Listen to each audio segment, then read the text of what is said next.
Hello दोस्तों, नमस्कार। मेरा नाम योगेश। मेरे यूट्यूब चैनल ज्ञान के भंडार में आप सभी लोगों का स्वागत है। तो अभी हमने पिछले वीडियो में पढ़ा क्षार किसे कहते हैं। उससे पहले हमने पढ़ा था अम्ल किसे कहते हैं। आज हम इसका लास्ट पॉइंट पढ़ेंगे कि लवण किसे कहते हैं, जिसे इंग्लिश में कहते हैं साल्ट। ये क्या होता है, इसके बारे में मैं आपको थोड़ी जानकारी दूंगा और सिंपल लैंग्वेज में इसके बारे में भी मैं बताऊंगा। अब इसकी डेफिनेशन देख लीजिए सिंपल लैंग्वेज में। वे यौगिक जिसमें H प्लस आयन अम्ल, H माइनस आयन क्षार दोनों मिलकर एक नया बनाते हैं, एक नई चीज बनाते हैं, या कह सकते हो दोनों मिलकर जो नए चीज का निर्माण करते हैं वह आपका लवण कहलाता है, साल्ट कहलाता है।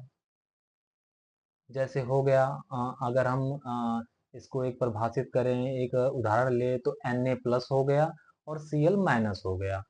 तो Na प्लस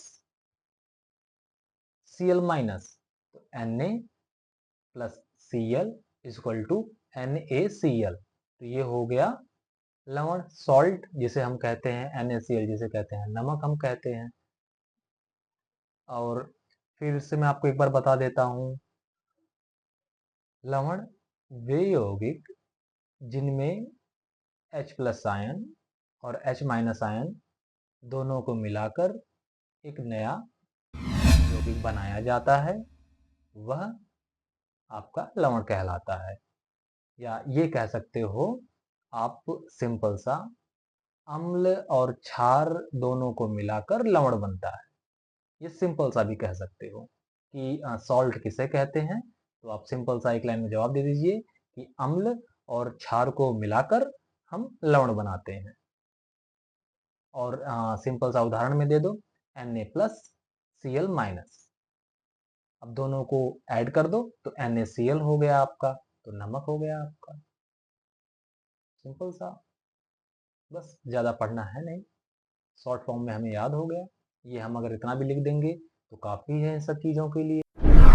अब हम कह सकते हैं कि बताइए, हम लवण जिसे इंग्लिश में कहते हैं सॉल्ट, इसका उपयोग क्या है, इसका उपयोग कहाँ करते हैं। तो पहला ऑप्शन नमक, जो खाने में जो हम डालते हैं नमक, एक वहाँ हो गया। दूसरा, हम अचार में जो डालते हैं उसे चेक करने के लिए, दूसरा वहाँ हो गया। तीसरा हो गया इसका हमारा धावन सोडा का आपने नाम सुना होगा, Na2CO3 10H2O। यह कपड़ा धोने के काम में आ जाता है आपका। उसके बाद हम कह सकते हैं पोटेशियम नाइट्रेट KNO3। ये आपका जो होता है बारूद बनाने के काम आता है।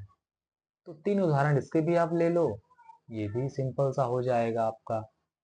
आराम से सिंपल लैंग्वेज में हमने तीनों के बारे में जाना और इसके बारे में तीन तीन उदाहरण भी देखे, इनका उपयोग भी देखा, बस हो गया सिंपल सा। क्योंकि अगर आप ज़्यादा पढ़ोगे तो भूल जाओगे। ज़्यादा नहीं, हमें शॉर्ट फॉर्म याद रखनी है। हाँ, लेकिन ऐसा नहीं कि शॉर्ट फॉर्म याद रखनी है तो हम पढ़े ना, इन्हें जरूर पढ़ें आप। लेकिन एक होता है कि आपने किसी से सुना है सिंपल लैंग्वेज में, एक वो भी याद हो जाएगी जब कभी पेपर में आएगा लिखने के लिए। तो एक तो आपने याद किया ही किया है, कुछ चीज़ें मेरी सुनोगे आप तो वो भी लिख दोगे पेपर में, तो नंबर इसके पूर्णतः मिलेंगे आपको। अगर आपको मेरी वीडियो अच्छी लगी हो तो लाइक शेयर सब्सक्राइब कीजिए। मिलते हैं नेक्स्ट वीडियो में। धन्यवाद।